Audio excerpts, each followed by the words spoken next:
Welcome back. In today's video, we're going to go over a combat encounter in Baldur's Gate 3 to help get you prepared for early access, which could be this month. I'm going to go over the steps of combat, and then we'll watch a combat encounter play out together, so when you get into your first fight in Baldur's Gate 3, your computer monitor doesn't end up with a hole in it. If you guys want to stay updated on future videos, make sure to turn on those bell notifications, and links to my Twitter and my Discord server will be below. Shout out to all the Discord members. You guys have been great. There's some great discussions going on there. And also, shout out to Volk, who became the first ever patron of the channel. I really appreciate it. And John for making the first purchase on the newly launched Wolf apparel merchandise store.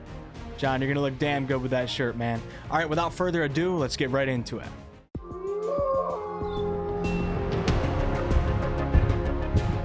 The combat encounter that we're going to go over involves a full party of 4 facing off against a phase spider and a couple of ettercaps. Now the gameplay is a bit blurry because the last time that Larian Studios did a gameplay reveal, I think they're... Whoa.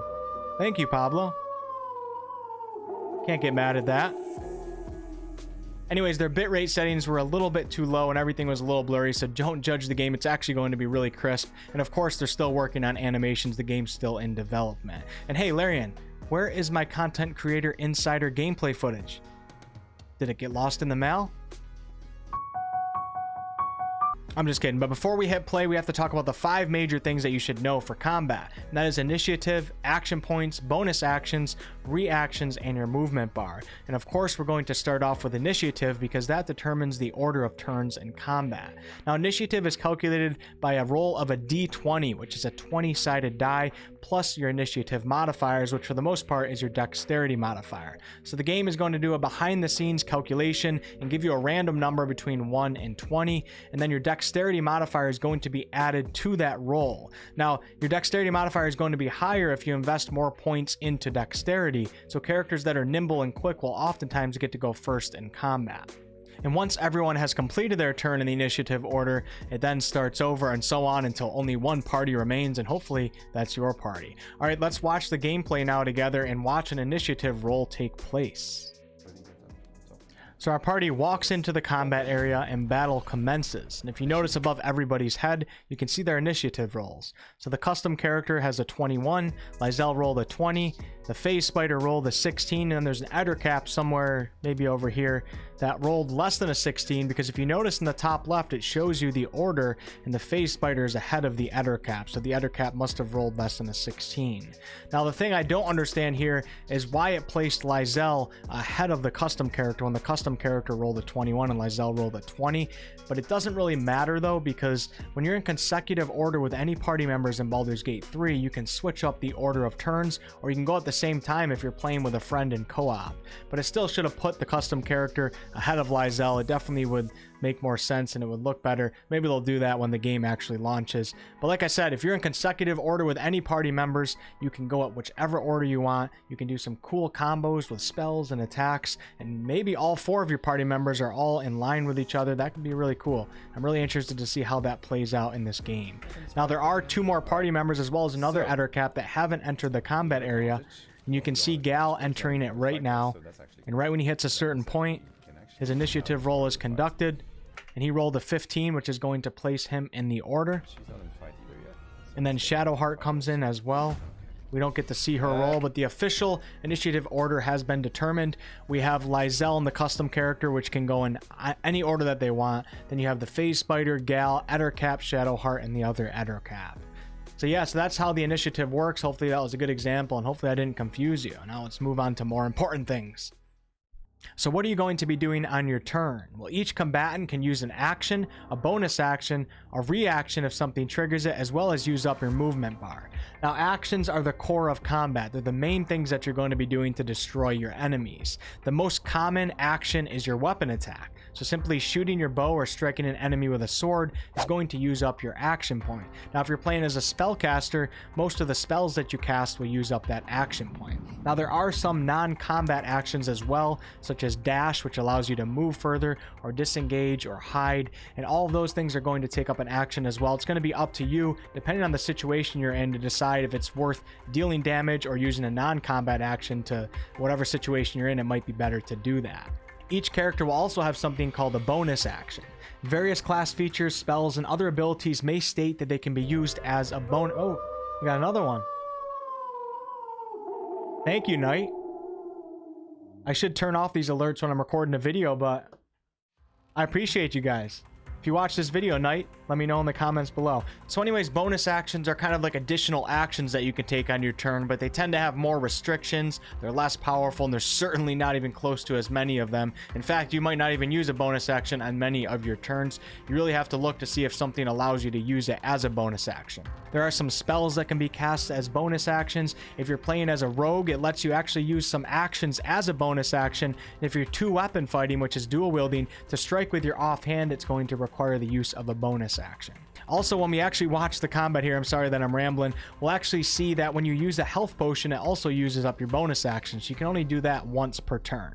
So here's an example of actions as well as a bonus action. Starting off with Lizelle, Sven uses the potion of healing right there. I didn't pause it fast enough. And the potion of healing states that it costs 1 bonus action. So Lizelle no longer has a bonus action until the cycle of turns returns back to her. But she still has an action, and she's going to use a ranged attack on the phase spider. And unfortunately, she misses. So now Lizelle has used her action point as well as her bonus action. She still has her movement bar that she can use, but Sven decides not to because she's in a pretty good position right now, so there's no need to move. And now we're on to the custom character, which is a wizard. And Sven's going to cast Magic Missile, 100% chance of hitting. And that is going to use up the action for this wizard.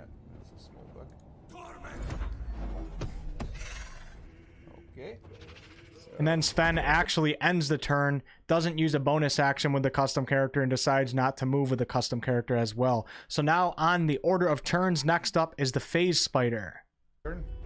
So the phase spider decides to teleport over here to the right. That's some ability that they get, and I believe it costs them a bonus action. So the phase spider still has their action point and decides to cast something nasty at Gal here on the ground. And Gal is forced to do a saving throw right here, and it actually skips Gal's turn, unfortunately. And then, believe it or not, the Ettercap over here, we can't really see because the camera angle, just fired a web at Shadowheart, and Shadowheart loses her turn as well. I think it requires her to make a saving throw at the cost of an action point. So we end up all the way back with Lizelle in the custom character in the beginning.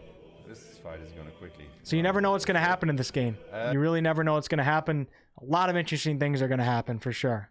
Now, there is one more point that we have to talk about, and this is called the reaction point, which triggers automatically when particular things happen. So a reaction is an instant response to a trigger of some kind and can occur on your turn or someone else's. Your reaction can be used anytime. You don't control when it's used, but if something triggers it, it's going to be used depending on what you set your reactions to be. One of the most common types of reactions is called an opportunity attack, which is when a hostile creature moves out of your reach without using the disengage action. Think of it like this. If you're in combat, you can't just turn your back to somebody that you're fighting and swing at another enemy. You can't just turn your back and try to walk away. You can't just walk by somebody in combat without really taking notice of them. You can't just walk by really close to somebody with a sword because they're going to swing at you. So the game has a way of punishing you for doing this, or punishing an enemy for trying to do this. And we have an example of an attack of opportunity right here. Lizelle is facing this goblin right here, but Sven decides to turn around and actually strike this goblin. You can see the red right here. It's telling you that an attack of opportunity is going to happen. And that goblin gets a free hit on Lizelle because Lizelle tried swinging at the other goblin without disengaging. She just turned her back. So disengage is actually an action that you can use. So that's an attack of opportunity. Now, there are reactions that are spells and some other abilities. I'm not going to talk about them in this video. And there's still a debate going on how exactly reactions are going to be implemented. But as of right now, I think you select them before combat, and then if something triggers them, they'll automatically happen. The last thing I want to briefly go over, I know I mentioned it earlier, is your movement in this game and how much movement you can do each turn. So each character and each monster is going to have a movement speed, which is the distance that you can travel in one turn. So for example, let's say that this particular character had 30 feet. That means that this bar represents 30 feet. So as they move on their turn, it's going to drain and drain and drain until they hit the max of 30 feet. Now, you don't have to use up the entire movement bar. You can move 15 and end your turn, or you can move 15, use an action, then use the other 15. It's really up to you on how you do that. Now let's let this combat encounter play out a little bit, and I won't pause it. We'll just talk as it kind of goes and see if we can represent everything that we just talked about. So right now he's using the custom character, which is the Drow Wizard. There you go. And for his action, he knocked down the web, actually, causing damage to the spider when the spider hit the ground. Why don't you have... I used it up. I'm afraid she's gonna hurt herself. And once again, he can switch freely between the custom character and Lysel because they are in consecutive order up here in the order of turns. Alright, let's get you over here. And then you just throw your shoes. So he did his action, and now he's actually using his movement bar. Still on the same turn. And then I'm going to throw my boots. And he's going to do something creative here next round, actually, not this round. Oh no. Ah! No, no, no, what have you done? No, I'm gonna die. Ah, okay. Okay, so now it's Gal's turn. 1 HP left. And Gal is going to use sleep on the spider back here as his action for the round. And the spider goes to sleep. Alright, next turn. I'm trying to get this guy on top here. And you just saw his movement bar drain to get up to the top of that cliff. He used mostly all of it. To sleep. She's swept. Well, she can probably kill him, but I would like to get a guiding bolt in one of those. So at first he's going to attempt a guiding bolt on this Ettercap in the distance, but it's too far away. Yeah. Oh. So he's going to turn around and just murder the spider behind him as his action. Oh man. Alright, I'm stressing because of the time pressure. He said he's stressing because of the time pressure. Get rid of this guy first. There's probably a ton of people. Well, there was a ton of people watching too. So that spider is gone and now out of the initiative order. She's still stuck in the bloody spiders. And there's just 2 Ettercaps left. So. And this is where it gets a little bit creative. So this is non-combat actions right here. Okay. You throw your bloody boots to Lysel so she can actually. So he uses the custom Drow Wizard. Instead of attacking an enemy, he throws his boots back to Lysel as his action. Because they're magical boots, and you can get across the spider web without it hindering your movement. So, you, now that you have the boots, you can walk over there. So you're going to dash. And he's also going to use with Lysel the dash action, which allows you to move much further at the cost of your action point. And he's going to go all the way across the web with the magical boosts and almost make it to this Ettercap. And then use Action Surge, which we just talked about in my fighter class guide. Some of you might know what that is. Where you get to use another action on your turn, but you can only do this once per short or long rest. Why can't you smack him?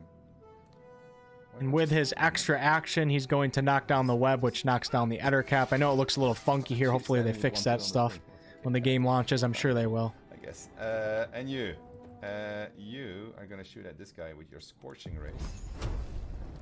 Can't you? Please tell me that you can hit him. Oh, man. Alright, so he had to use a little bit of movement bar right there to be able to see this Ettercap.